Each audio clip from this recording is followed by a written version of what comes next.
అస్మద్గురుభ్యో నమః.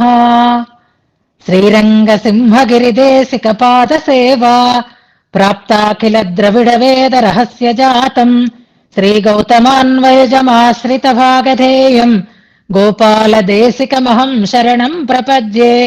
వాధూలాన్వయ సంజాతమప్పలార్య తనూభవం గోపాలాచార్య సచ్ఛాత్రం వందే వెంకటదేశికం. శ్రీవాత్స్య వరదాచార్య పౌత్రం తత్పద సంశ్రయం తాతార్యతనయం వందే రఘునాథాస్వయం గురుం. కాశ్యపాన్వయ సంజాతం నారాయణ పదాశ్రితం శ్రీమన్నారాయణం వందే యతీశ్వరశ్రియాజుషం. సద్గ్రంథాధ్యయన సంగోష్ఠిని ఈనాటి వ్యాసంగానికి సాదరంగా ఆహ్వానిస్తూ కలిసి ప్రార్థన చేసుకుందాం. శ్రీపరాశర భట్టార్య శ్రీరంగేశ పురోహిత శ్రీవత్సాంకసుత శ్రీమాన్ శ్రేయసే మేస్తు భూయసే. భట్టార్య గంభీర హృదబ్ధి నిర్యద్ దివ్యామృతస్య క్రమయేష భవ్యః. శ్రీరంగరాజస్తవ నామ కోయం ధినోతి నిత్యం విబుధాంతరంగం. శ్రీయతీశాన సిద్ధాంత సర్వస్వామలదర్పణం స్తవోయన్ రంగరాజస్య భక్త సంజీవనౌషధం. సప్త ప్రాకార మధ్యే సరసిజ ముకుళోద్భాసమానే విమానే కావేరీ మధ్యదేశే మృదుతర ఫణిరాడ్భోగ పర్యంక భాగే. నిద్రా ముద్రాభిరామం కటి నికట శిరః పార్శ్వ విన్యస్త హస్తం పద్మాధాత్రీకరాభ్యాం పరిచిత చరణన్ రంగరాజం భజేహం. అతంత్రిత చమూపతి ప్రహిత హస్తమశ్రీకృత ప్రణీత మణిపాదుకం కిమితి చాకులాంతఃపురం అవాహన పరిష్క్రియం పతగరాజమారోహతః కరిప్రవర బృంహితే భగవతస్త్వరాయై నమః. శ్రీరంగేశయ శరణం మమాసి వాచ్యావ్యాలోలత్కమలతటాకతాండవేన రగ్భూషాంబరమయధాయ దందధానః ధింగ్మామిత్యనుగజగర్జమాజగంధ. ఈనాడు గోష్ఠికి స్వాగత వచనాలను తెలియచేస్తూ ఇందిర గారు నిన్నటి పాఠ్యాంశాన్ని మననం చేసి మన ముందు ఉంచేటటువంటి ప్రయత్నం చేశారు.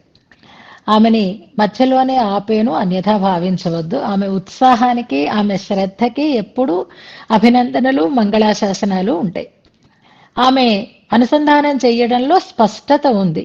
కాకపోతే వీడియోని విని దాన్ని అలాగే వరుసగా రాసుకుంటూ విషయాలని వచ్చారు. దానివల్ల ఏమవుతోంది అంటే మనం చెప్పుకునేటప్పుడు ఇంట్రొడక్షన్ పార్ట్ ఎక్కువ ఉంటుంది, తర్వాత శ్లోకంలోకి వెళతాం, తర్వాత శ్లోక విషయాన్ని చెప్పుకుంటాం. ఈ 5 నిమిషాల్లో అన్నీ కవర్ చేయాలి అంటే ఇంట్రొడక్షన్ పార్ట్ని మనం తగ్గించుకోవాలన్నమాట. అది మీరు అలవాటు చేసుకుంటే శ్లోకము శ్లోకార్థం మీద ఎక్కువ కాన్సన్ట్రేషన్ చేయడం అనేది మననంలో ప్రధానం. గుర్తుపెట్టుకోండి. ముందు తర్వాత చెప్పుకున్నటువంటి విశేషాంశాలని సమయాన్ని బట్టి చెప్పచ్చు, కానీ ప్రారంభం ఎప్పుడూ కూడా అంటే ఆ కాన్సన్ట్రేషన్ అంతా కూడా శ్లోకము శ్లోకార్థము దీని మీద ఎక్కువ పెట్టుకోండి. వీడియోలో మీరు ఎవి విన్నా ముందు ఇవి చెప్పేసుకొని ఇవి రాసేసుకొని తర్వాత సమయాన్ని బట్టి ఏవి మీకు అందులో చేర్చుకోవాలనుకుంటే అవి చేర్చుకుంటే అప్పుడు ఈ రకమైనటువంటి ఇబ్బంది లేకుండా ఉంటుంది. అది ఆమెకి సూచన. చాలా సంతోషం. ఆమెని చూస్తేనే నాకు సంతోషం. కాకతాళీయంగా కలిసాం. గోష్ఠి ఉందని తెలిసి అందులో అన్వయించారు. అన్వయించిన దగ్గర నుంచి కూడా క్లిష్టతరమైనటువంటి ఉత్తర శతకమే ఎక్కువగా మనకు వస్తోంది. అయినా శ్రద్ధగా ఇందులో అన్వయిస్తూ గోష్ఠిలో కొనసాగుతున్నందుకు అభినందిస్తున్నాను. తర్వాత సవరణలు చెప్పేస్తాను. శ్రీగుణరత్న కోశంలో నిత్యోదిత దశ చెప్పబడింది అన్నారు. కాదు, రెండిట్లోనూ కూడా శాంతోదిత, అక్కడ శాంతానంత అని పదం చేత చెప్పబడింది. శ్రీగుణరత్న కోశంలో అయితే స్పష్టంగానే శాంతోదిత గుణ విభవైరర్హత అని శాంతోదిత దశ అనే శ్రీగుణరత్న కోశంలో చాలా స్పష్టంగా చెప్పబడింది. అది కరెక్ట్ చేసుకోండి. తర్వాత భగవంతుడికి ఉండేటటువంటి సాధారణ గుణాలు కాదు, అసాధారణ గుణాలు. అసాధారణములు అంటే సాధారణములు కాదు, కామన్ గా ఉండేవి కాదు, స్పెషల్ గా ప్రత్యేకంగా దాని చేతే గుర్తింపబడేటట్లుగా ఉండేటటువంటి గుణాలు కాబట్టి వాటిని అసాధారణ లక్షణములు అని అనుకోవాలి. సాధారణ లక్షణములు అనేది కాదు. శ్లోకానుసంధానం 80% కరెక్ట్ గానే చేశారు, కానీ ఇంకా చిన్న చిన్న దశాహ అలాంటి పదాలు కొంచెం తేడాగా వచ్చే పర్వాలేదు. కాకపోతే చెప్తున్నది ఏదైనా సరే స్పష్టంగా అర్థమయ్యేటట్లుగా మీరు అనుసంధానం చేస్తున్నందుకు మనసారా అభినందిస్తూ మీ ఈ శ్రద్ధ, ఆసక్తి ఇలాగే కొనసాగాలి. ఈ గోష్ఠిలో నిత్య కింకరులై అంటే నిత్యము అన్వయించేటటువంటి వారే సద్గ్రంథ అధ్యయనంతో మీ జీవితాన్ని సఫలం చేసుకోవాలి అని ఆచార్యులని, పెరుమాళ్ళని ప్రార్థన చేస్తూ ఈనాటి మన వ్యాసంగాన్ని ప్రారంభం చేసుకుందాం. ఈ వ్యాసంగాల్లో ఇవాళ శ్లోకం కూడా చాలా చాలా స్ఫూర్తిదాయకమైనటువంటి శ్లోకం. అందుకని దాని మీద కొంచెం శ్రద్ధ పెట్టి మనం వివరణ చేసుకోవాలి అంటే అనుసంధానం పార్ట్ని కొంచెం తగ్గించుకుందాం.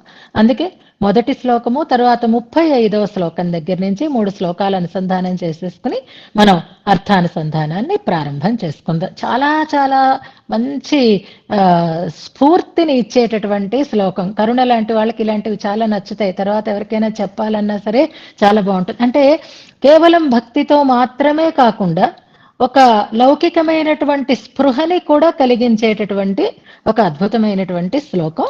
దాన్ని యథా సమయం హాయిగా అనుసంధానం చేసుకుందాం. ముందుగా శ్లోకానుసంధానం. హర్తుం తమః సదసతీత వివేక్తుమీశో మానం ప్రదీపమివ కారుణికో దదాతి తేనావలోక్య కృతినః పరిభుంజతే తం తత్రైవ కేపి చపలాః సలభీభవంతి మర్త్యోత్థాయం విరించావధికముపరి చోత్ప్రేక్ష్య మీమాంసమానా రంగేంద్రానందవల్లీ తవ గుణ నివహం యౌవనానందపూర్వం న స్వార్థం స్ప్రష్టుమీష్టే స్ఖలతి పథి పరం మూకలాయం నిలిల్యే హంతైవం త్వద్గుణానామవధి గణనయోః కా కథా చిత్తవాచోః న్యథాయుషతయే గుణానిధి నిధాయమారణ్యకేషు అమీమృతిమ చాతురీ ప్రణత చాపలక్షాంతయః దయా విజయ సౌందరీ ప్రభృతయోపి రత్నౌఘవత్ జగద్వ్యవహృతి క్షమా వరద రంగరత్నాపణే యమాశ్రిత్యైవాత్మం భరయ యువతే సద్గుణగణాః ప్రథంతే సోనంత స్వవసఘనశాంతోదిత దశః త్వమేవ త్వాం వేత్థ స్థిమిత వితరంగం వరద భోః స్వసంవేద్యాత్మద్వయస బహుళానంద భరితం. ఇంతవరకు మనం అర్థంతో అనుసంధానం చేసుకున్నాం. నిన్న మనం కాలక్షేపానికి విరామం తీసుకున్నాం. నిన్నటి రోజు మరొక ప్రత్యేకమైనటువంటి రోజు, రథసప్తమి అనేటటువంటి పర్వదినం. ఈ రథసప్తమి నుంచి రథాలు పరిగెడతాయి అంటారు. అంటే ఇక భానుని ప్రతాపం తీవ్రమవుతుంది. ఇంతవరకు ఉండేటటువంటి చల్లతనం తగ్గి మళ్ళీ ఎండ వేడిమి అధికమవుతుంది అంటారు. ఈ రథసప్తమి పర్వదినాన్ని నిర్వహించుకోవడానికి ఉండేటటువంటి విశేషాంశాలన్నీ నిన్ననైతే చెప్పుకుని ఉండేవాళ్ళం, కానీ ఇవాళ మనం దాన్ని స్పృశించుకోవద్దు. కాకపోతే స్ఫూర్తి అని చెప్పాను చూసారా, దేవతలని మనం ఏమి అడగాలి అనేది మన తాపత్రయం. ఎప్పుడు దేవతల ద్వారా ఏ ప్రయోజనాన్ని పొందాలి అనే మనం ఆరాట పడుతూ ఉంటాం. నిన్న కూడా సూర్య దేవాలయాలన్నీ జనంతో కిటకిటలాడిపోయాయి. ఏదో చేస్తున్నావు, చెప్పినట్లే చేస్తున్నావు, కానీ ఈ ప్రయోజనం కోసం ఆ ప్రయోజనం కోసం అని మనం ఆరాట పడతాం. మానవులు అల్పశక్తిమంతులం కాబట్టి మనకు అంతే తెలుసు, అల్ప ప్రయోజనాలనే ఆశిస్తాం. ఇందులో తప్పేమీ లేదు. ప్రయోజనాన్ని ఏ దేవత నుంచి ఏ ప్రయోజనాన్ని ఆశించాలి అనేది కూడా మనకి శాస్త్రంగా పెద్దలు చెప్తూ ఉంటారు. కాబట్టి అలాగా మనం ఆదిత్యుడి నుంచి మనం ఆరోగ్యాన్ని ఆశించి ప్రధానంగా చేస్తాము అని అనుకుంటాం. ఏం ఆశిస్తామనేది పక్కన పెట్టండి. ఏ ప్రయోజనం మనకి కలుగుతుంది అనడం కంటే ఏ రకమైనటువంటి స్ఫూర్తి మనకి కలుగుతోంది అనేది ఒక్కసారి ఆలోచించండి. ఎంత బాగుంటుందో నిజంగా, ఎంత మనకి హాయిగా ఒక ధైర్యం వస్తుంది అనడానికి మీకు చెప్తున్నాను. సూర్యుడినే చూద్దాం. సూర్యుడిని గురించి, సూర్యుడు రోజు ఆకాశంలో ఈ చివరి నుంచి ఆ చివరి వరకు ప్రయాణం చేస్తూనే ఉంటాడు. అలా ప్రయాణం చేస్తూ ఉండేటటువంటి సూర్యునికి అన్ని రకాలైనటువంటి సాధనాలు ఉన్నాయా అంటే లేవు. దానికి ఒక శ్లోకం చెప్తారు. ఇంతకు ముందు కూడా మీకు చెప్పానేమో, అయినా ఒక్కసారి చెప్పుకుందాం. కొన్ని ముఖ్యమైన విషయాలు సందర్భానుసారంగా చెప్పుకోవాలి. కాబట్టి సూర్యుడు రోజు ఆకాశ మార్గంలో అట్నుంచి వెళుతున్నాడు అంటే ఆయనకి యాన సాధనం ఏది, వెళ్ళేటటువంటి కన్వేయన్స్ కి ఏది ఉంది అంటే రథం. నిన్న చేసే ఉంటారు, చిక్కుడుకాయలతోటి వాటితోటి రథాలు చేసి అన్ని చేస్తూ ఉంటారు. ఆ సూర్య రథానికి రథస్యేకం చక్రం. ఆయన రథానికి ఒకటే చక్రం, గుర్తుపెట్టుకోండి. ఒక ఒంటి చక్రం అయితే రథం అసలు పరిగెట్టడానికి అవకాశమే ఉండదు. రథస్యేకం చక్రం భుజగయమితాః సప్తతురగాః. 7 గుర్రాలు. సరే, నిన్న తిరుమలలో ఇవన్నీ మనం చూస్తున్నాం. 7 గుర్రాలు పోనీ సరి సంఖ్యలో ఉంటే సరిగ్గా వాటిని కంట్రోల్ చేయటానికి, కానీ వాటిని పట్టి లాగేటటువంటి పగ్గం ఏది అంటే భుజగం, అంటే పాము ఆయనకి పగ్గం అన్నమాట. దాన్ని పట్టి భుజగాలని గుర్రాలని నడిపించేటటువంటి పగ్గాలు. భుజగ యమితా సప్తతురగాః. అంతేకాదు, ఏ మార్గంలో ప్రయాణం చేస్తాడు అంటే నిరాలంబో మార్గః. ఆకాశ మార్గం, ఆలంబం లేనటువంటి మార్గంలో ఆయన ప్రయాణం చేస్తూ ఉంటాడు. పోనీ ఆయన ప్రయాణానికి నడిపించేటటువంటి సారథైనా సక్రమంగా ఉంటే, స్కిల్ఫుల్ గా గుంటల రోడ్డు అయినా సరే ఆ సారథి చక్కగా డ్రైవ్ చేస్తే హాయిగా లక్ష్యాన్ని చేరిపోతాం కదా. కానీ చరణ వికలః సారథిరపి. హ్యాండిక్యాప్డ్ అండి ఆయన సారథి. అనూరుడు అంటారే, ఊరువులు లేవు ఆయనకి. అంచేత చరణ వికలః సారథిరపి. ఇన్ని రకాలైనటువంటి అవకతవకలు ఉన్నప్పటికీ కూడా రవిర్యాచ్యేవాంతం ప్రతిదినం అపారస్య నభసః. ప్రతిరోజు, ఒక రోజుతో అయిపోయే పని కాదు, రోజు కూడా అపారస్య నభసః అంతులేని ఆకాశానికి పారం యాతి, చివరిని చేరుకుంటూనే ఉంటాడు. దీన్ని బట్టి ఏం తెలుస్తోంది మీకు అంటే క్రియాసిద్ధి సత్వే భవతి మహతాం నోపకరణే. మహానుభావులకి కార్య సాధనకి కావలసినది తమ అసలైనటువంటి బలం తప్ప సాధనములు కాదు. రథం లేదు, గుర్రాలు సరిగ్గా లేవు, డ్రైవర్ రాలేదు, మార్గం సరిగ్గా లేదు, ఇలా అనుకుని రవి ఒక్క రోజైనా ఆగిపోతే మన పని ఏమవుతుంది ఒక్కసారి ఆలోచించండి. అంచేత మహానుభావుల యొక్క కార్యసిద్ధికి ప్రధానమైనటువంటి కారణం ఏది అంటే వారి సత్వమే, వారికి సహజంగా ఉండేటటువంటి శక్తి తప్ప నా ఉపకరణములు కావు అని ఈ సూర్యుని గురించి చెప్తారు. దీనికి వేరే ఒక పెద్ద ఇది ఉందనుకోండి, అదంతా అక్కర్లేదు. ఇప్పుడు మనం ఇంత సంస్కృత శ్లోకాలు మీకు వచ్చు కాబట్టి చదువుతారండి. రేపొద్దున మననం చేసేవాళ్ళు మేము ఈ చదవాలా అని అనుకోకండి. మీరు చదవక్కర్లేదు, సమయాన్ని బట్టి మీరు శ్లోకాన్నే చెప్పాలి.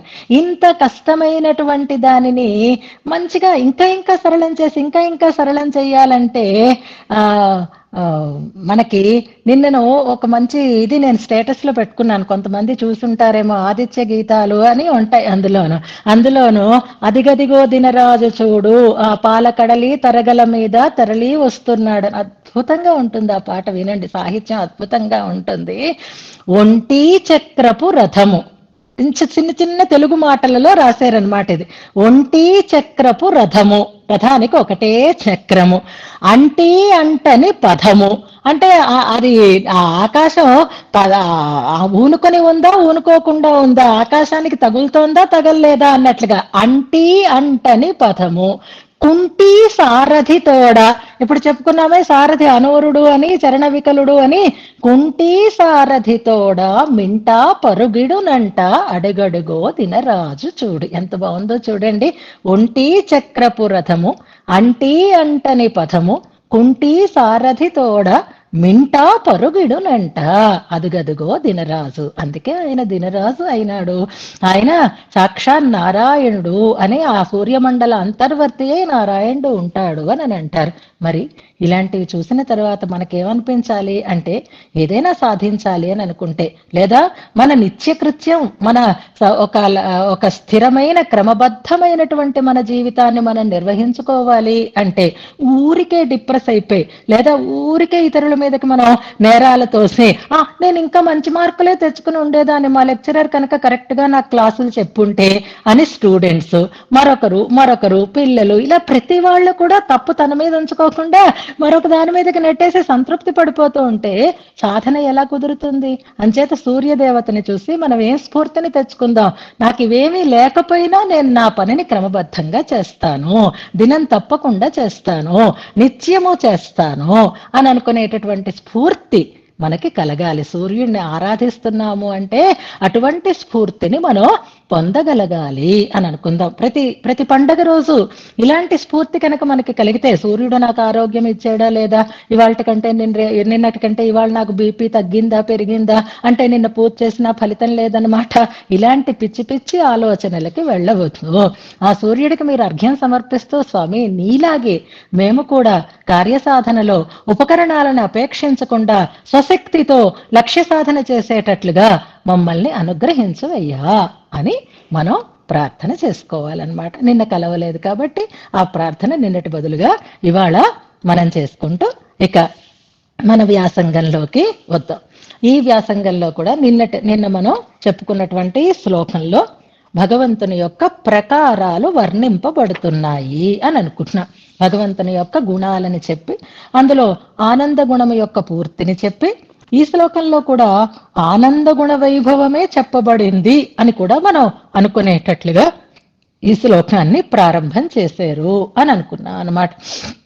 అలాంటి ఆ స్వామికి, ఆ పరమాత్మకి 5 ప్రకారాలు ప్రధానమైనవి అయితే, అందులో పరరూపంలో ఉండేటటువంటి స్వామికి 2 దశలు ఉంటాయి అని అనుకున్నాం.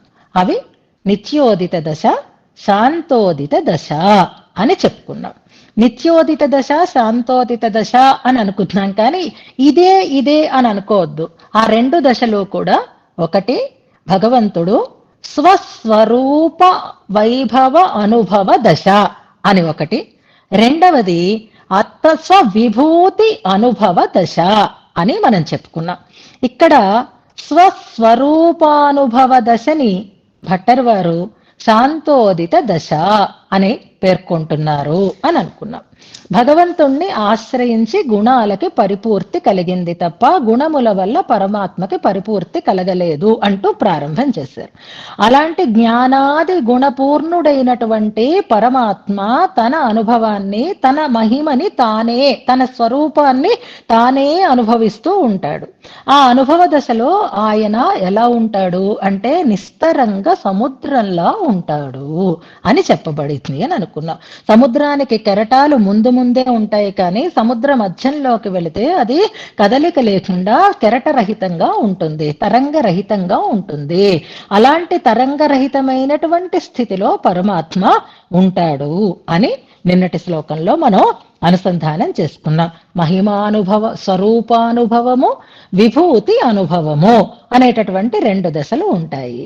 అయితే భగవంతునికి ఉండేటటువంటి స్వరూపము సహజంగా జ్ఞానానందమయమైనటువంటి స్వరూపము. మనకి నిన్నటి శ్లోకంలో దశకి అంటే శాంతోదిత దశ అనడానికి ఆ దశకి 3 విశేషణాలని వాడారు. అలాగే భగవంతుని యొక్క స్వరూపానికి కూడా 3 విశేషణాలని వాడారు. ఒక్కసారి నిన్నటి శ్లోకం చూసుకోండి మీరు. అందులో అనంత, స్వవశ, ఘన, శాంతోదిత దశ. శాంతోదిత దశకి అనంత, స్వవశ, ఘన అని 3 విశేషణాలు ఉన్నాయి. అంతులేనిది, భగవంతునికి మాత్రమే వీలైనది, తర్వాత ఘనము, అంతరాయము లేనిది, నిరంతరముగా కొనసాగేటటువంటి అనుభవము అని అర్థం. ఇప్పుడు భగవంతుడు ఆనందాన్ని అనుభవిస్తున్నాడు, ఆనంద స్వరూపుడై ఉన్నాడు ఆయన. ఆ ఆనందం దేనివల్ల అంటే అసంఖ్యాకములైనటువంటి విభూతులు కలగడం వల్ల, అసంఖ్యాకమైనటువంటి గుణములు కలగడం వల్ల, అసంఖ్యాకమైనటువంటి పరిజనం కలగడం వల్ల అంటూ మనం అనుకోవచ్చు. ప్రధానంగా గుణాలు, విభూతులు అని తీసుకుందాం. ఈ గుణాలు, విభూతులు ఆయనకి ఎక్కడి నుంచో వచ్చినవి కాదు, సహజమైనవే. ఎంచేత అంటే గుణాలు ఆయనని ఆశ్రయించాయి, కానీ తన ఆనందం కోసం గుణాలని ఆయన తెచ్చుకోలేదు. అందుకే యమాశ్రిత్యైవ అంటూ ప్రారంభం చేశారు. ఇక ఆయన మహిమ ఎలాంటిది అంటే స్వ సంవేద్యము, అంటే ఆయనకే ఆ అనుభవం తెలుసు. ఆత్మద్వయసం, భగవంతునితో స్వరూపంతో సమానమైనది, అంటే దాని అంతటిది అని అర్థం. ఇక్కడ మనం ద్వయసచ్ అనేటటువంటి శబ్దాన్ని ఆ ప్రత్యయాన్ని ద్వయసం అనే చోట మనం నిన్న వివరించుకున్నాం. అది ప్రమాణాన్ని చెప్తుంది. ఆత్మద్వయసం అంటే భగవంతుని యొక్క స్వస్వరూపంతో సమానమైనటువంటి విస్తారము కలిగినది, సర్వవ్యాప్తి కలిగినది. పరమాత్మ స్వరూపమైతే అంత విస్తారము కలిగినదే ఈ ఆనందము, ఈ స్థితి అంటున్నారు. అలాంటిది బహుళ ఆనంద భరితం, ఎక్కువ ఆనందంతో నిండినటువంటి త్వాం భగవంతుడు అంటే భగవంతుని యొక్క ఆనంద స్వరూప అనుభవం మనకి వెనుకటి శ్లోకంలో చెప్పబడింది అని అనుకోండి. అంటే భగవంతుడు గుణానుభవాలు చెయ్యడం, విభూతి అనుభవం చెయ్యడం వేరైతే, భగవంతునికి సహజంగా ఉండేటటువంటి ఆనంద స్వరూప అనుభవం ఏదైతే ఉంటుందో అది నిశ్చలమైనటువంటి తరంగాలు లేనటువంటి జలధి స్థితిని కలిగి ఉంటుంది అన్నారు. అలాంటి భగవద్ అనుభవాన్ని నిన్న శ్లోకంలో మనం తెలుసుకున్నాం. దాన్ని భట్టర్ వారు శాంతోదిత దశ అన్నారు అని మనం తెలుసుకున్నాం అన్నమాట. ఇప్పుడు అలాంటి పరమాత్మ సర్వేశ్వరుడు కనుక నిన్నటి శ్లోకంలో స్వసంవేద్యము అని అంటున్నారు. ఆయనకే తెలిసినది. ఇంత అని చెప్పాలి అంటే ఆత్మద్వయసం అంటున్నారు. భగవంతుని యొక్క స్వరూపంతో సమానమైనటువంటి ఆనంద స్థితి అనే అంటున్నారు. అంచేత ఆయనతో సమానమైనటువంటి వాడు కానీ, ఆయన కంటే అధికుడైనటువంటి వాడు కానీ మరొకడు లేడు అని మనం వింటున్నాం. అంచేత విభూతిలో కానీ, కళ్యాణ గుణాలలో కానీ, స్వరూపంలో కానీ ఆయనకి సాటి లేదు. ఆయనంతటి వాడే ఆయనని తెలుసుకోవాలంటే ఆయనే తెలుసుకోవాలి. అందుకే అక్కడ ఒక ఉపనిషత్ వాక్యం కూడా చెప్పబడింది. అదేది అంటే త్వమేవ త్వాం వేత్త అనేటటువంటి ఉపనిషద్ వాక్యాన్ని మనం చెప్పుకున్నాం. నిన్ను నువ్వే తెలుసుకుంటున్నావు. నిన్ను అంటే ఎలాంటి వాడు? శాంతోదిత దశలో ఉన్నటువంటి వాడు. త్వాం అంటే ఎలాంటి వాడు? సహజమైనటువంటి బహుళానంద భరితమైనటువంటి మహిమ కలిగినటువంటి ఆ స్థితిని నువ్వే తెలుసుకో. మనం తెలుసుకోలేం. ఆయనకి ఆయన యొక్క స్థితి ఆయనే తెలుసుకుంటున్నాడు అని అన్నారు వెనకటి శ్లోకంలో.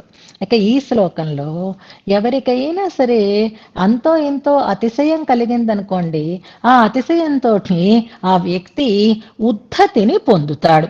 అంటే ఎగ్జైట్మెంట్ అంటారు చూసారా, లేదా గర్వం అంటారు చూసారా, ఆ గర్వం అధికమవుతుంది. నా అంతటి వాడిని నేనే, నా అంతటి వాడు మరొకడు లేడు అనేటటువంటి స్థితి ఉందనుకోండి. అలాంటి స్థితికి కారణములైనటువంటి కొన్ని కొన్ని అతిశయాల వల్లే మనకి గర్వం ఆవహిస్తుంది. కానీ భగవంతుడు ఇంతటి గొప్పతనం కలిగిన వాడైనప్పటికీ కూడా ఆయన నిశ్చలంగా ఉంటాడు. అలాంటి అవలేపాన్ని పొందకుండా ఉంటాడు అని చెప్తున్నారు. ఇలాంటి భగవంతుడిని ఎప్పుడైనా మనం భావించామా చెప్పండి? భగవంతుడి దగ్గరికి వెళ్ళి నాకు ఇది ఇయ్యి, అది ఇయ్యి, ఇలా ఇయ్యి, అలా ఇయ్యి అని అనుకుంటున్నాం. కానీ ఇప్పుడు ఆ భగవంతుడిని చూసి స్ఫూర్తి పొందండి. ఎలాంటి స్ఫూర్తి అంటే, ఓహో స్వామి నీలా మేము ఉండగలిగితే చాలు అని అనుకోగలిగేటటువంటి ఒక అద్భుతమైనటువంటి స్వరూప స్వభావాలని ఈ శ్లోకంలో మనకి తెలియచేస్తున్నారు. ఈ శ్లోకం చదువుకునేటప్పుడు ముందు మనం ఒక వేమన శతకంలో ఒక చిన్న పద్యాన్ని జ్ఞాపకం చేసుకుని శ్లోకాన్ని మనం ప్రారంభం చేసుకుందాం.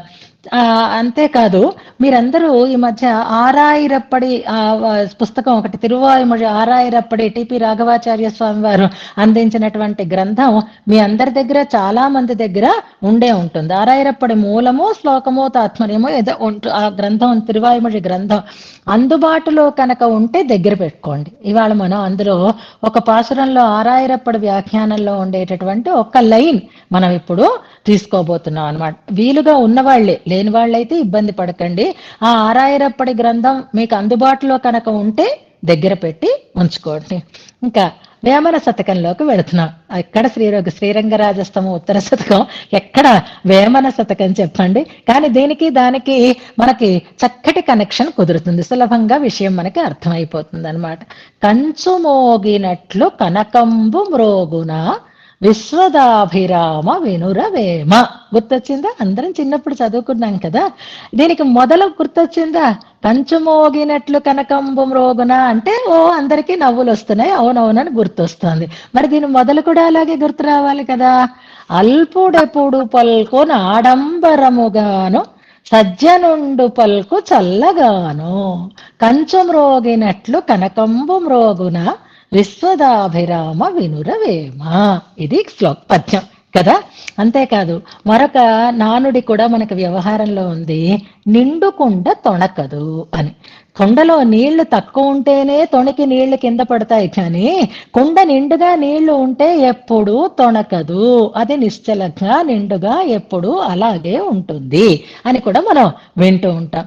ఇక్కడ మనం పరమాత్మని భట్టరు వారు ఎలా మనకి చూపిస్తున్నారు, ఎంత గొప్పదైనటువంటి స్వభావం అయ్యా, ఎంత గొప్పదైనటువంటి మహిమ అయ్యా అనేది. నిజంగా నీ స్వరూపం గొప్పదా, నీ స్వభావం గొప్పదా, అది మేము తెలుసుకోలేకుండా ఉన్నాము, రెండూ వేటికవే సాటయ్యా అంటూ ఈ శ్లోకంలో భగవంతునిలో ఉండేటటువంటి ఒక అద్భుతమైనటువంటి సంస్కారాన్ని మనకి ఈ శ్లోకం ద్వారా తెలియచేస్తున్నారనమాట. ఇక్కడ కంచు కనకం అంటే కంచు మనలాంటి వాళ్ళము, లేదు దేవతలు, అంతేకాదు కనకం అంటే పరమాత్మ అని గుర్తుపెట్టుకోండి. ఇప్పుడు ఆయన స్వమహిమ అనుభవ స్థితిలో ఎలా ఉన్నాడు అంటే నిశ్చలంగా ఉన్నాడు. ఇది గుర్తుపెట్టుకోండి. మా నాన్నగారు ఎప్పుడు అంటూ ఉంటారు, శ్రీమంతులు రెండు రకాలుగా ఉంటారు. ఆ శ్రీమంతులు మొదటి నుంచి అనూచానంగా గొప్పదైనటువంటి సంపద కలిగినటువంటి ఇంట పుట్టి ఆ సిరిని అలాగే అనుభవిస్తూ ఉండేటటువంటి వాళ్ళు ఒకరు అయితే, నడమంత్రపు సిరి పట్టినటువంటి వాళ్ళు కొంతమంది ఉంటారు. వాళ్ళకి హఠాత్తుగా ఏదో కలిసి వస్తుంది, గొప్పతనం వచ్చేస్తుంది. ఈ నడమంత్రపు సిరి పట్టిన వాళ్ళు ఎప్పుడూ ఎగిరెగిరి పడుతూనే ఉంటారు. కానీ సిరి మోసిన వాళ్ళు అనేవారు, సిరి మోసిన వాళ్ళు అంటే ఆ ఐశ్వర్యపు బరువు తెలిసినటువంటి వాళ్ళు ఎప్పుడూ వినయంగానే ఉంటారు, ఎప్పుడూ గర్వం లేకుండానే ఉంటారు, ఎప్పుడూ ఉద్ధతి లేకుండానే ఉంటారు. ఈ నడమంత్రపు సిరి పట్టిన వాళ్ళకే కళ్ళు నెత్తికి ఎక్కుతాయి అని మా నాన్నగారు ఎప్పుడు అంటూ ఉండేవారు అనమాట. ఈ నడమంత్రపు సిరి పట్టిన వాళ్ళు ఎవరు, నిజంగా సంపన్నుడైనటువంటి గుణ వైభవం కలిగినటువంటి వాడు ఎవరు అంటే పరమాత్మని, ఆయనలో ఉండేటటువంటి ఆ స్థితిని మనకి తెలియచేస్తున్నారు. శ్లోకం చదివేస్తాను, కానీ శ్లోకం అంతా మనకు అర్థం అవ్వాలి అంటే ముందు ఈ విషయాలను చెప్పుకుంటేనే శ్లోకంలోకి మనం వెళ్ళగలుగుతాం. ముందు శ్లోకం చదువుతున్నాను, వినండి. అన్నీ ఉన్న విస్తరాకు అణిగిమణిగి ఉంటుంది. ఎన్నో గుర్తొస్తున్నాయి చూస్తారా, వెరీ గుడ్. అలా చాలా రకాలైనటువంటి వ్యవహారాలు మనకి కనిపిస్తూ ఉంటాయి. ఇప్పుడు అన్నీ ఉన్న విస్తరాకు అనేసరికల్లా ఇవన్నీ మనకి భగవంతుణ్ణి చెప్పుకుంటున్నాం కాబట్టి అలా కాకుండా కంచు కనకో అని నేను చెప్తున్నాను అనమాట. అన్నీ ఉన్నవాడు పరమాత్మ, కానీ ఎలా ఉంటాడు అనే దాన్ని మనం ఇందులో తెలుసుకుందాం. ముందు శ్లోకం. ఆఘ్రాయైశ్వర గంధమీశ సదృశం మన్యాః తవేంద్రాదయో ముహ్యంతి త్వమనావిలో నిరవధేర్భూమ్నః కణేహత్యయత్ చిత్రీయే మహినాత్ర రంగరసిక త్వం త్వన్మహిమ్నః పరో వైపుల్యాత్ మహితస్వభావ ఇతి వా కిన్నామ సాత్మ్యం నతే. పదాలన్నీ కొంచెం కొత్త కొత్త పదాలు, కష్టమైనటువంటి పదాలు ఉన్నాయి, అయినా మంచి శ్లోకం. ఆఘ్రాయైశ్వర గంధమీశ సదృశం మన్యాః తవేంద్రాదయో ముహ్యంతి త్వమనావిలో నిరవధేర్భూమ్నః కణేహత్య యత్ చిత్రీయే మహీ నాత్ర రంగరసిక త్వం త్వన్మహిమ్నః పరో వైపుల్యాన్ మహితస్వభావ ఇతి వా కిన్నామ సాత్మ్యం నతే. ఇందులో రంగరసిక అనేది సంబోధనార్థకమైనటువంటి పదం స్పష్టంగానే ఉంది.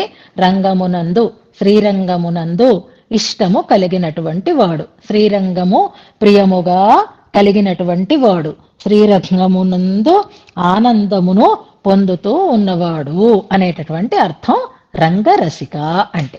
ఇక క్రియాపదాలు ముహ్యంతి అనేది ప్రధానమైనటువంటి క్రియాపదం. చిత్రీయేమహి అనేది కూడా క్రియాపదం. పరిపూర్ణమైనటువంటి క్రియలే. రెండవ పాదం ప్రారంభంలో ఒకటి ఉంది, మూడవ పాదం ప్రారంభంలో ఒకటి ఉంది. ఇవి రెండు ప్రధానమైనటువంటి క్రియలు. ముహ్యంతి అంటే మోహపడుతున్నారు, భ్రమపడుతున్నారు అని అర్థము. చిత్రీయేమహి అంటే ఆశ్చర్యపోతున్నాము అని అర్థం. దానికి నెగటివ్ ఫామ్ లో నచిత్రీయేమహి అని మనం అర్థం చెప్పుకున్నాం. నాత్ర చిత్రీయేమహి, అత్ర న చిత్రీయేమహి అని. చిత్రీయేమహి అంటే విచిత్రం ఏం లేదు అని అంటాను చూసారా, అందులో విచిత్రం ఏమిటుందండి అంటాను చూసారా, అలాగా మేమేమి ఆశ్చర్యపడడం లేదు అంటున్నారు. న చిత్రీయేమహి అని.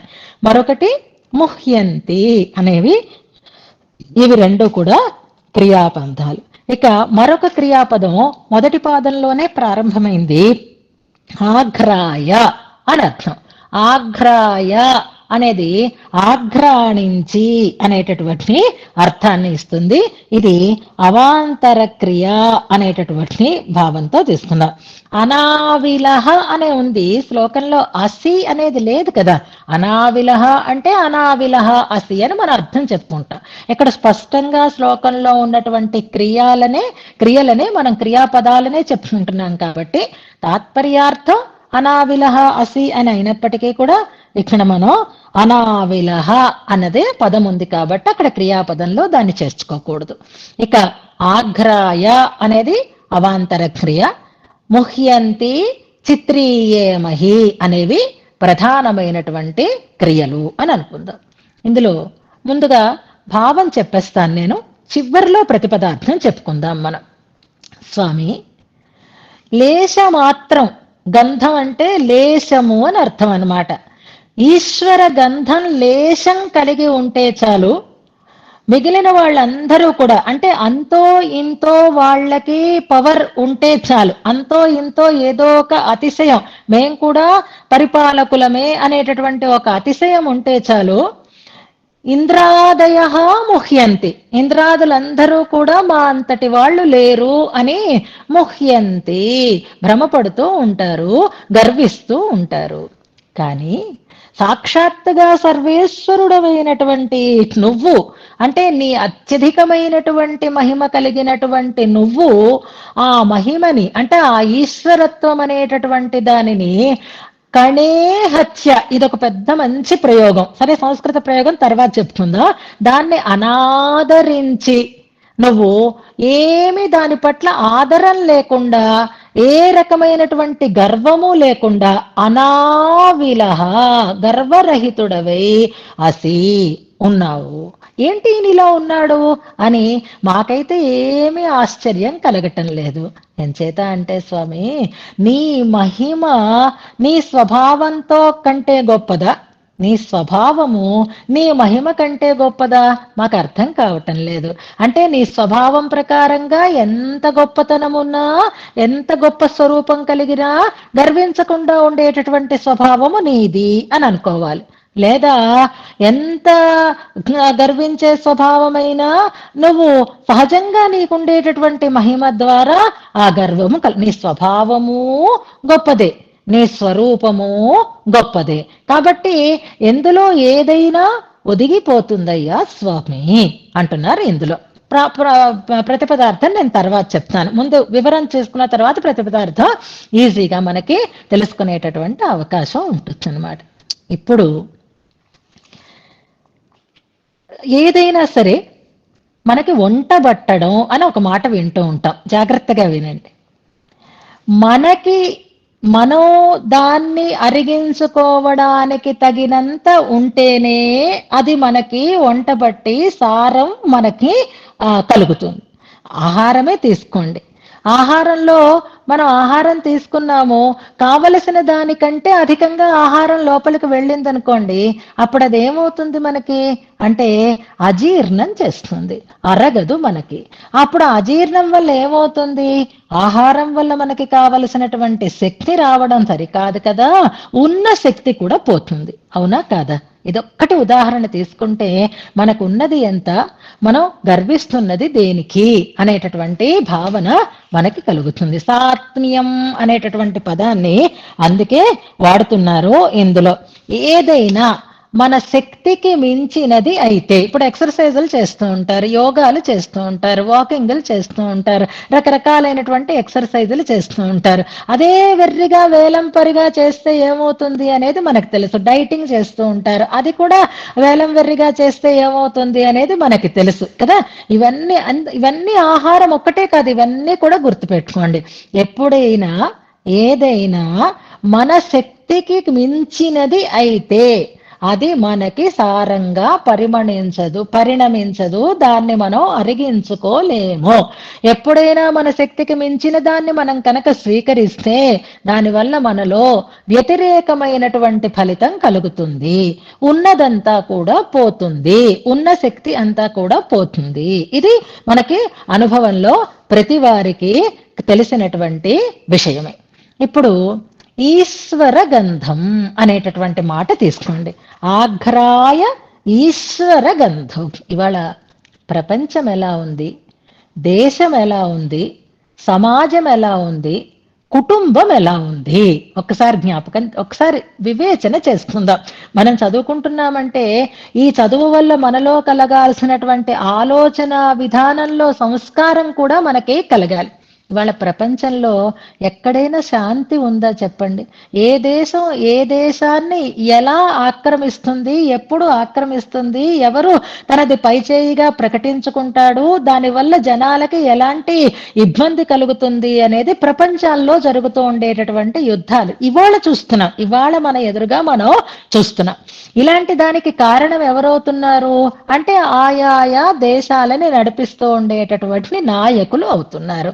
ఆ నాయకులు అగ్రదేశాలని, చిన్న దేశాలని, మరొక దేశాలని ఏదైనా అనుకోకండి. ఇవాళ అగ్రదేశానికి అధిపతులు అనుకుంటున్నటువంటి వారు కూడా విచక్షణ లేకుండా జనబాహుళ్యానికి కలుగుతూ ఉండేటటువంటి ఇబ్బందిని గుర్తించకుండా దేనికోసం వాళ్ళు పోరాడుతున్నారు, దేనికోసం యుద్ధాలను ఇంకా కంటిన్యూ చేస్తున్నారు అనంటే దేనికి? ఈశ్వర గంధం. మాకు ఎదురు లేదు, మేమే ఈశ్వరులము, మేమే నియామకులము, మేమే శక్తిమంతులము, మా మాట అందరూ వినాల్సిందే అనేటటువంటి ఒక అహంతో, ఒక గర్వంతో ప్రవర్తించటం వల్ల కలుగుతూ ఉండేటటువంటి పరిణామాలు మనం ఇవాళ మన ప్రపంచంలో మనం కళ్ళారా చూస్తున్నాం. నిజానికి మనం ఇంకా బల అవ్వలేదు, కానీ ఇవాళ అందరిలోనూ. ఇక దేశం దగ్గరికి రండి, దేశంలో ఉండేటటువంటి నాయకులు మాత్రం ప్రతి వాళ్ళు మేమే, మా వల్లే అనేటటువంటి ఒక అతిశయాన్ని ప్రకటించుకుంటూ ఉంటున్నారు కదా. ఈ మధ్య అంటే ఇలా నేను చెప్పకూడదు, కానీ ప్రతి వాళ్ళు కూడా ఇది నా వల్లే జరిగింది, నేనే ఈ ఉపకారం చేశాను, నేనే శక్తిమంతుడిని అని. ఈ మధ్య సంక్రాంతి పండగకి తెలంగాణ నుంచి, హైదరాబాద్ నుంచి వాళ్ళ ఊళ్ళకి చాలా మంది వెళ్ళారు. సరే, ట్రాఫిక్ జాము, టోల్ గేట్లు ఇవన్నీ మనం చూస్తూనే ఉన్నాం. కొన్ని ఎంతమంది 30 లక్షల మంది వాళ్ళ సంక్రాంతి పండగకి తమ ఊళ్ళకి వెళ్ళి మళ్ళీ తిరిగి వచ్చారు. 3 లక్షలు ఎన్నో లక్షల కార్లు, ట్రాఫిక్ ఇవన్నీ కరిగాయి. బాగుంది. ఇప్పుడు దీనికి ఒక నాయకుడు చెప్పుకుంటున్నాడు, అంతమంది తమ ఇళ్లకి వచ్చి పండుగలు నిర్వహించుకునే స్ఫూర్తిని మేమే కలిగించేము అంటున్నారు. అదేమిటి, పెద్ద అమెరికా నుంచి వచ్చారు, ఆ ఊళ్ళ నుంచి ఉద్యోగాల కోసం ఇక్కడికి వచ్చి మళ్ళీ వాళ్ళ ఊళ్ళకి వెళ్ళిపోయారు. దీంట్లో ఏం స్ఫూర్తి కలిగింది అని ఒక విశ్లేషకుడు దాన్ని అందంగా విశ్లేషణ చేస్తున్నాడు. ఇది నేను చేస్తున్న విశ్లేషణ కాదు. అంటే ఏది జరిగినా ఇది మా అతిశయం, ఇది మా ప్రభావం, ఇది మా శక్తి అని చెప్పుకునేటటువంటి అవివేకం ఒకటి ఏర్పడుతోంది. చూసారా?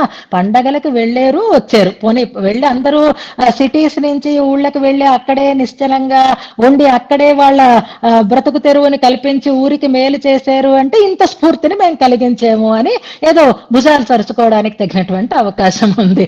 వెళ్ళారు వచ్చారు, దానికి కూడా ఈ రాజకీయ నాయకులు మా స్ఫూర్తే అంటే అదెంత హాస్యాస్పదంగా ఉంటుందో ఒక్కసారి ఆలోచించండి. ఎందువల్ల వస్తుంది ఈ భావన అంటే, నేను ఆఘ్రాయ ఈశ్వర గంధం. గుర్తుపెట్టుకోండి, అంటే లేశమాత్రమైనటువంటి ఈశ్వరత్వం వాళ్ళల్లో కనిపిస్తే వాళ్ళు ఏమనుకుంటున్నారు అంటే ఈశ సదృశం మన్యాహ. మన్యాహ అనేది కూడా అవాంతర క్రియగా గుర్తుపెట్టుకోండి. వాళ్ళు ఏమనుకుంటున్నారు, మేము సర్వేశ్వరునితో సమానులము అనేటువంటి ఒక భావనని కలిగి ఉంటూ ముహ్యంతి, మోహపడిపోతున్నారు, గర్వాన్ని పొందుతున్నారు, నా అంతటి వాడు లేడు అనేటటువంటి అహాన్ని పొందుతున్నారు. గుర్తుపెట్టుకోండి, మనలో నిజంగా ఇది ఆవరిస్తుంది. ఎప్పుడు ఆవరిస్తుందో తెలియదు.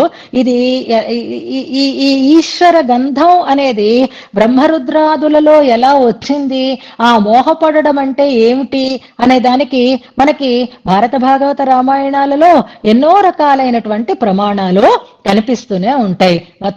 వత్సాపహార ఘట్టం తీసుకోండి, బ్రహ్మగారికి నా అంతటి వాడు లేడు అని అనిపించింది.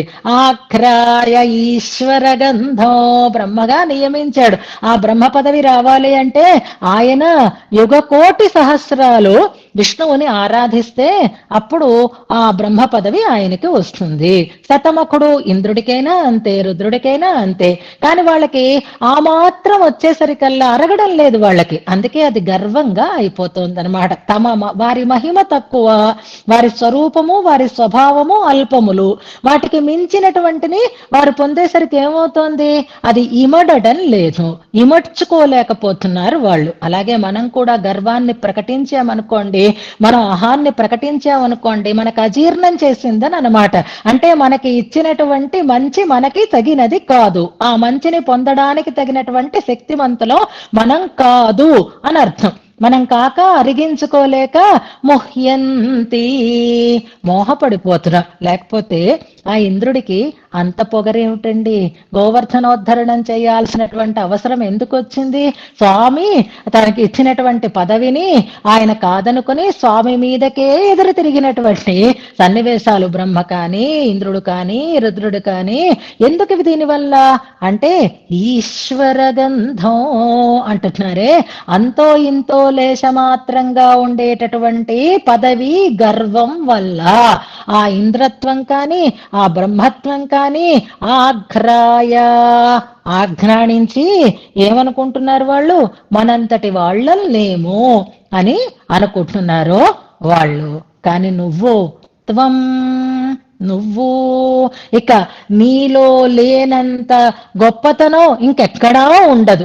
అన్ని రకాలైనటువంటి వాటిని శాసించగలిగేటటువంటి ఈశ్వరత్వం, సర్వేశ్వరుడవై ఉన్నటువంటి వాడివి నువ్వు.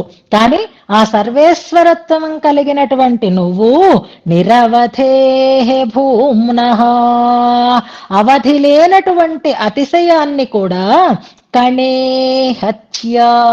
ఇదొక అద్భుతమైనటువంటి ప్రయోగం. భగవంతుడు అద్భుతమైనటువంటి సకల కళ్యాణ గుణాకరుడు, సకల విభూతి నాథుడు ఆయన మహిమ భూమా. అలాంటి భూమత్వాన్ని కూడా అది ఆయన కావాలి అనేటటువంటి ఆశ లేదు, దానికోసం ఆయన ప్రయత్నం చెయ్యలేదు. ఇప్పుడు ఏ బ్రహ్మాదులైనంత అందరికీ కూడా అంత గర్వం కలగడానికి కారణం ఏమిటి అంటే దాన్ని సాధించుకోవాలనేటటువంటి తపనతో ఆ ఈశ్వరత్వాన్ని వాళ్ళు సాధించుకుంటున్నారు కదా.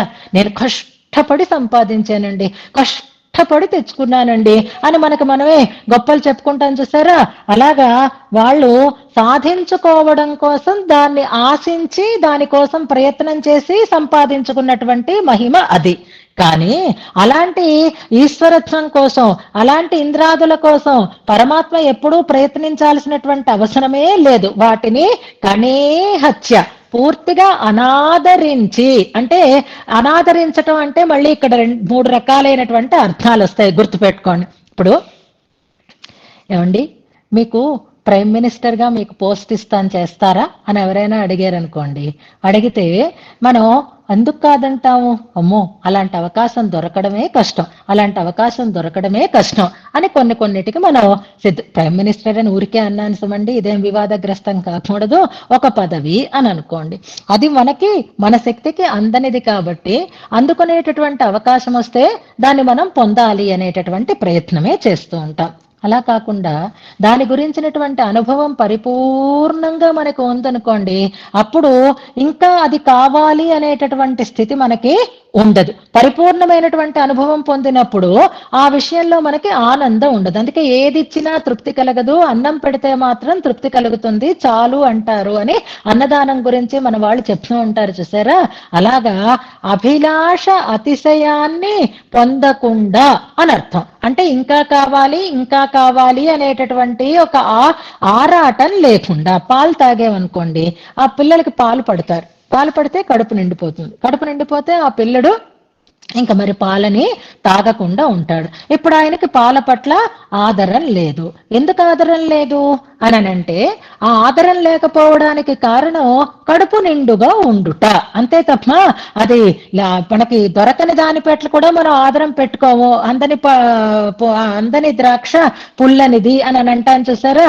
అలాగా దొరకదని కాదు, పూర్తిగా అనుభవం ఎప్పుడైతే కలుగుతుందో అప్పుడు అది ఇంకా కావాలి ఇంకా కావాలి అనేటటువంటి ఆరాటం ఉండదు. పరమాత్మకు ఉండేటటువంటి సహజమైనటువంటి స్థితి ఎలాంటిది అంటే పరిపూర్ణమైనటువంటి సర్వేసత్వం ఆయనకు ఉంది.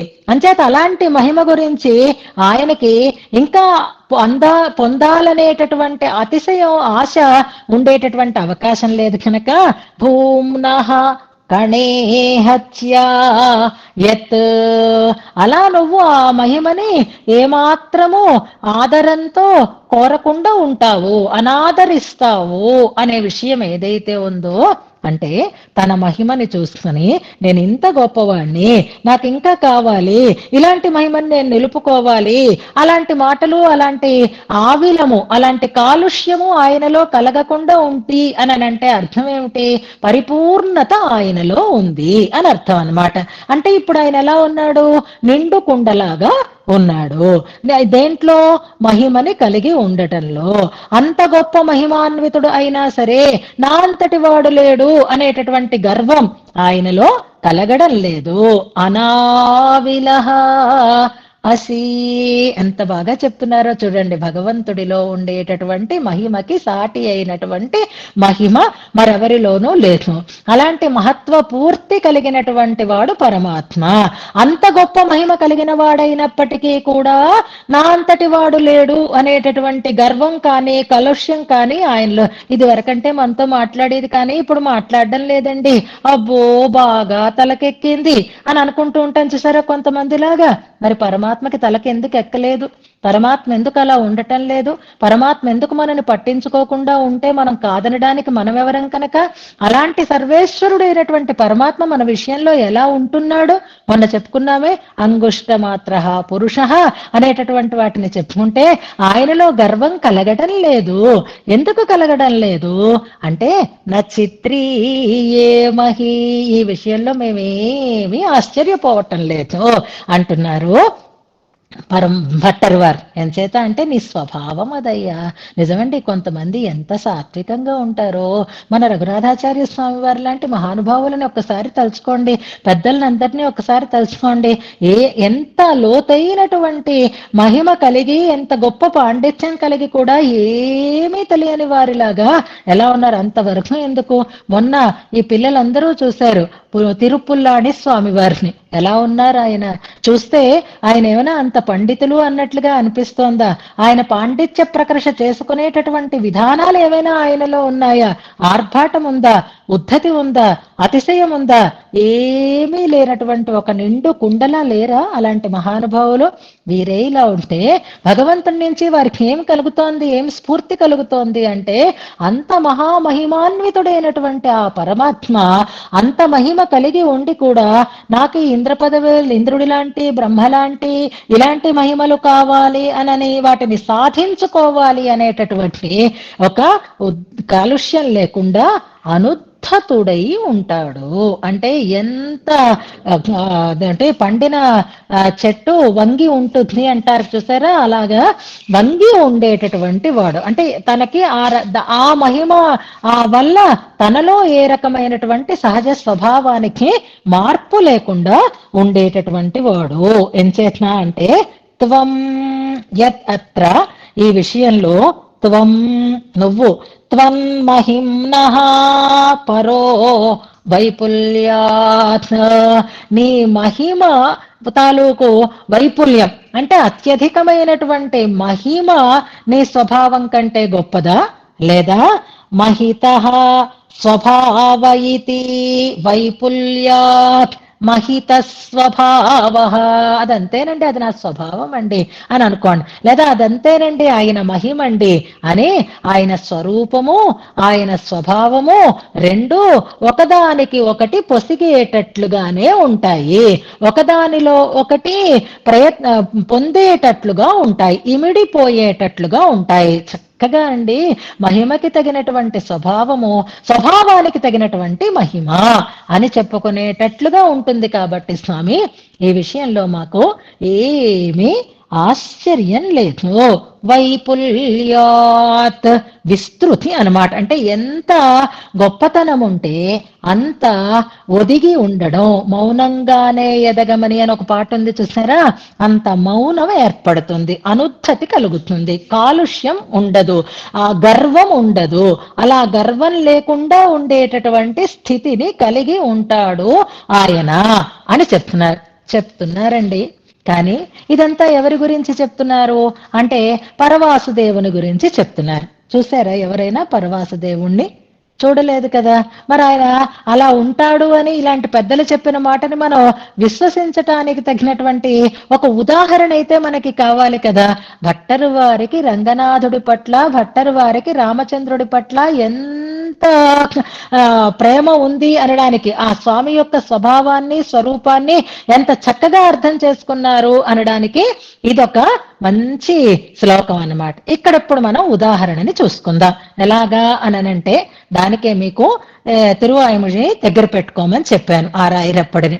అందులో ఒక పాశురం ఉంది, వీత్తిరుందు ఏషులగం అనేటటువంటి ఒక పాశురం. ఎన్నో దశకము ఎన్నో శతకము ఒక్కసారి జ్ఞాపకం చేసుకోండి. 4వ శతకం అంటే 4వ పది, అందులో 5వ దశకం.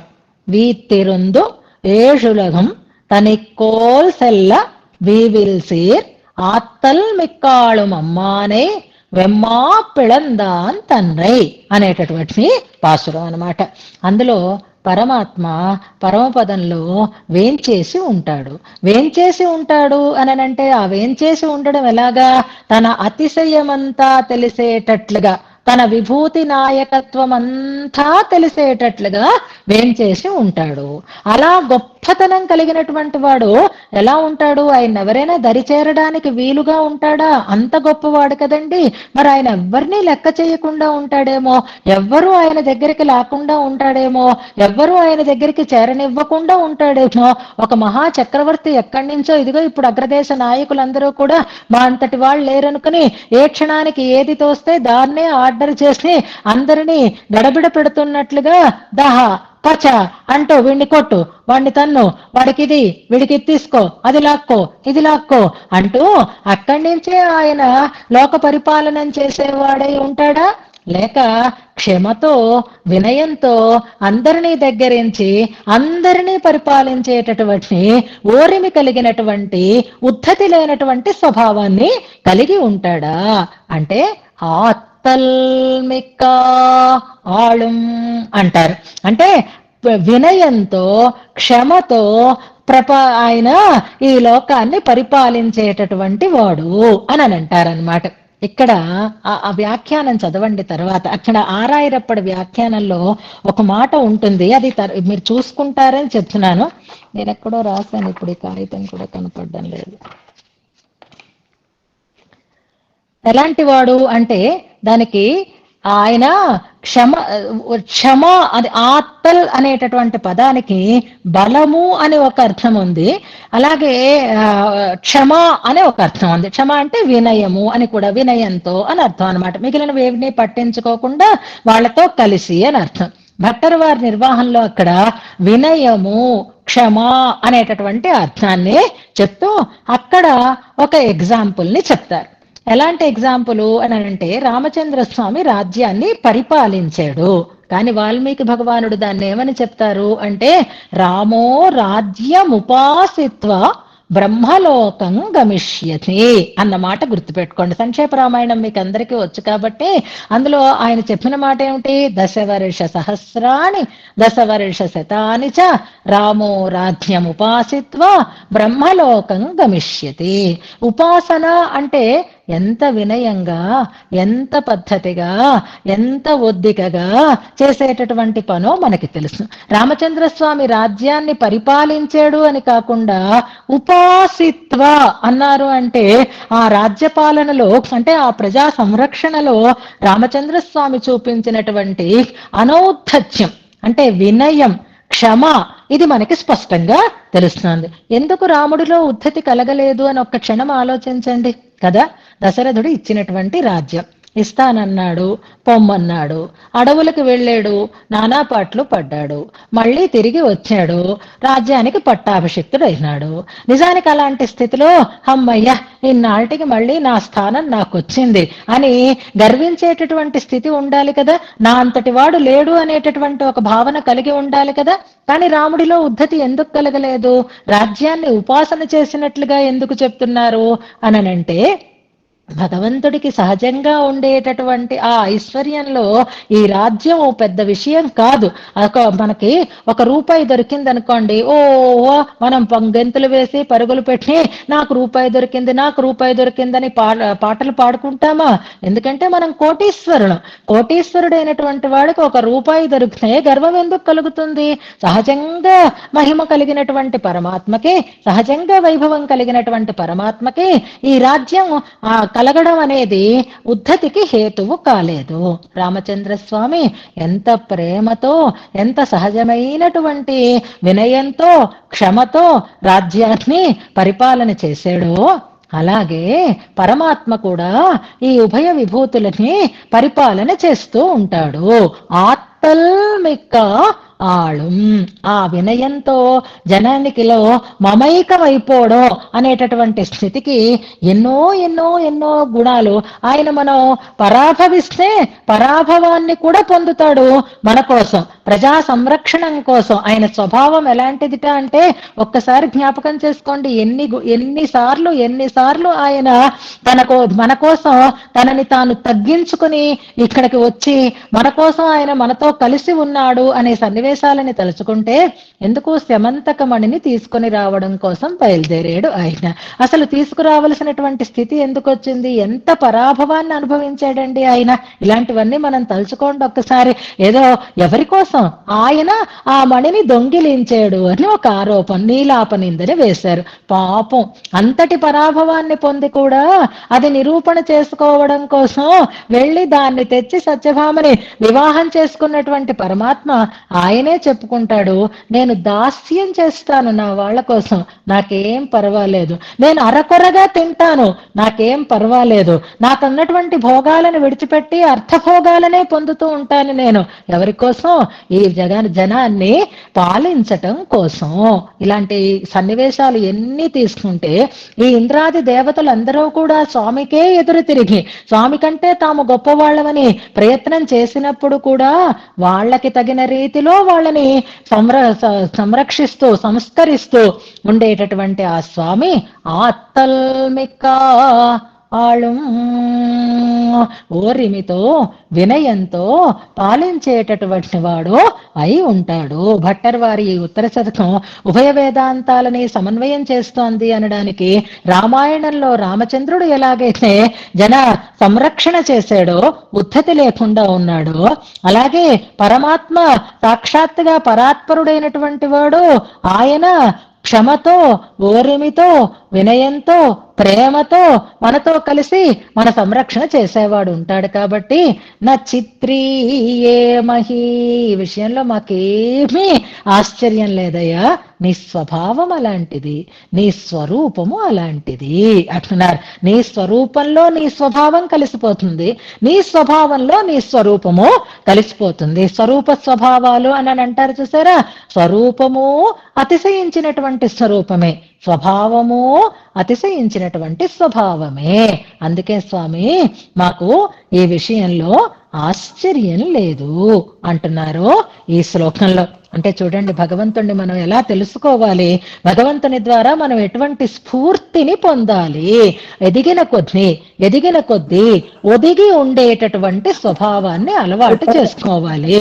మనకి లేదు, మనలో గర్వాలు కలుగుతున్నాయి, కలుషితం అవుతున్నాము అంటే కడుపు పాడైపోయింది అని అర్థం అన్నమాట. కడుపు ఎప్పుడు పాడైపోతుంది అంటే నీకు తగన దాన్ని నువ్వు తింటే, అంటే ఇప్పుడు భగవంతుడు నీకు ఇస్తున్నటువంటి ఈ మంచి నీకు అరగడం లేదు అని అర్థం. అప్పుడు భగవంతుడు ఏం చేస్తాడు? అన్నం పెట్టడం మానేస్తాడు. నీలో గర్వం పెరిగితే ఏమవుతుంది? నీకున్నది కూడా పోయేటట్లుగా అవుతుంది. ఎందుకు అవుతోంది అంటే, వీడికి అరిగించుకునే శక్తి లేదండి, ఇంత ఇస్తే ఎలాగా అని పిల్లలకు కూడా అరగకపోతే మనం కోటా తగ్గించేస్తాం కదా. అలాగే భగవంతుడు కూడా అతిశయించిన వారి దగ్గర ఉండేటటువంటి ఆ గొప్పతనాలన్నింటినీ కూడా మళ్ళీ తగ్గిస్తున్నారు. వాళ్ళలా గర్వాన్ని పొందడానికి, పరమాత్మ అలా నిశ్చలంగా ఉండడానికి కారణం ఏమవుతోంది అంటే, సహజంగా ఉండేటటువంటి స్వరూపము, స్వభావము. ఆయన స్వభావానికి తగినవి కాదు, అన్నీ మించినవే. కాబట్టి ఆయనలో ఏ రకమైనటువంటి ఉద్ధతి కలగడం లేదు. ఇక మిగిలిన వారిలో అల్పమైనటువంటి స్వభావము, అల్పమైనటువంటి స్వరూపము. కాబట్టి వాళ్ళకి ఏదైనా వచ్చేసరికల్లా కలత ఏర్పడుతోంది, గర్వాలు కలుగుతున్నాయి అంటున్నారు ఇందులో అన్నమాట. అంచేత మనం కూడా ఏం నేర్చుకుందాము అంటే, భగవంతుడు మనకి ఎన్నో శ్రేయస్సులని కలిగిస్తాడు, ఎన్నో శక్తులని కలిగిస్తాడు. జాగ్రత్తగా వినండి, మళ్ళీ మళ్ళీ వినండి. కానీ ఆ అతిశయంతో మనం ఎగిరెగిరి పడకూడదు. ఆ భగవంతుడిలాగే ఎంత గొప్పతనమున్నా, ఎంత అతిశయమున్నా, నిస్తరంగ జలధిలాగా కలుషితం కానటువంటి ఉద్ధతి లేనటువంటి స్థితితో నిశ్చలంగా ఉండగలగాలి. అందరి కోసం తనని తాను తగ్గించుకుని వినయంతో ప్రవర్తించేటటువంటి స్థితిని కలిగి ఉండాలి. అది లేకపోవటం వల్ల ఈనాటి రక్షకులలో, ఈనాటి పాలకులలో ఉండేటటువంటి ఉద్ధతి ఇంద్రాది దేవతలను మనకి తలపిస్తుంది అనమాట. మా అంతటి వాళ్ళు లేరు అని. అందుకే ప్రపంచంలో ఇంత అశాంతి నెలకొని ఉంది. కానీ భగవంతుడైతే అలా కాదు. అవసరం వచ్చినప్పుడు తాను వచ్చి తన అతిశయాన్ని కనపడనివ్వకుండా తనని తాను తగ్గించుకొని ప్రేమతో, వినయంతో మనని సంరక్షించేటటువంటి వాడు అవుతాడు. తల్లిదండ్రులు ఎలాగైతే పిల్లల దగ్గర తగ్గి ఉంటారో, అలాగే పరమాత్మ కూడా అలాంటి స్వరూప స్వభావాలనే కలిగి ఉన్నవాడు అని ఇందులో మనకి తెలియచేస్తున్నారు. ఈ శ్లోకానికి ఈ ముందు ఉపోద్ఘాతంలో 72, 73 పేజీలలో ఈ వివరణ అంతా స్పష్టంగా ఇచ్చారు. తర్వాత రేపు మీరు దాన్ని, ఇవాళ మీరు ఒకసారి దాన్ని చదువుకోండి. ఇప్పటికే చాలా సమయం అయిపోయింది, అందుకని నేను దాన్ని వివరించటం లేదు. రామచంద్రుడు రాజ్యాన్ని ఉపాసించేడు అనే మాట గుర్తుపెట్టుకోండి. ఆత్తల్ మిక్కాళు అమ్మాన్ అనేటటువంటి మాటని గుర్తుపెట్టుకోండి. క్షమతో, వినయంతో పరిపాలించేటటువంటి స్వామి, రాజ్యమును ఉపాసన చేసినటువంటి రామచంద్రుడు. భగవంతునిలో కూడా అలాగే ఉద్ధతి లేకుండానే ఉంటాడు ఆయన. ఎంత మహిమ ఉన్నా అది ఆయన యొక్క సహజమైనటువంటి స్వభావము అనేదాన్ని ఇందులో మనకి తెలియచేస్తున్నారు. ఇప్పుడు ఒక్కసారి ప్రతిపదార్థం చెప్తాను, జాగ్రత్తగా చూడండి.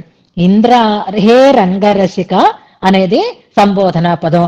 దాంతో ఇంద్రాదయ, ఇంద్రుడు మొదలైనటువంటి దేవతలందరూ కూడా ఐశ్వర గంధం అంటే ఐశ్వర్యం అనేటటువంటి, అంటే నియమనం అనేటటువంటి లేశం. గంధం అంటే ఇక్కడ వాసన కాదు, లేశము అని అర్థం అన్నమాట.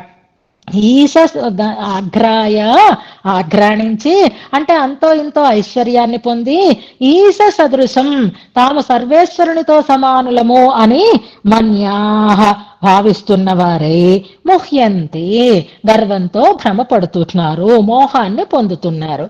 త్వం నువ్వు నిరవధేహ భూమ్న అతిశయించినటువంటి, అవధి లేనటువంటి మహత్వాన్ని కూడా కణేహత్య అనాదరించి, అంటే దాన్ని కూడా అపేక్షించకుండా అనావిలహ గర్వరహితుడవై ఉంటున్నావు. యత్ అత్ర ఇలా ఉండడంలో, ఈ విషయంలో నా చిత్రీయేమహి మేమేమీ ఆశ్చర్యపడటట్లేదు.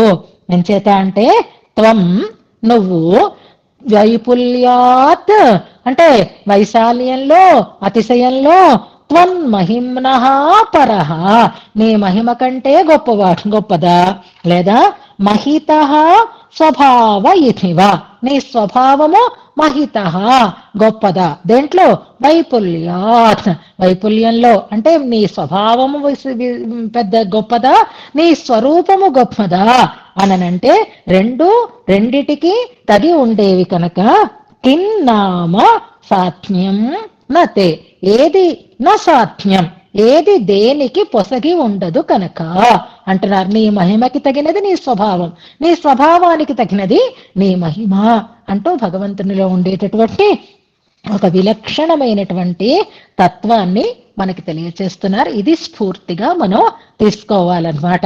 అంచేత మనం కూడా మనకి ఏదైనా ఇంకొకరికి మనం చేసేటటువంటి అవకాశం కలిగినప్పుడు మనం కూడా ఉపాసనా రూపంగా ఆ సేవని చేసుకోగలిగిన వాళ్ళం కావాలి తప్ప గర్వోద్ధతితో కాదు అనేటటువంటి స్ఫూర్తిని ఈ శ్లోకం ద్వారా పొందుతూ శ్లోకాన్ని ఉపదేశాత్మకంగా అనుసంధానం చేసుకుందాం.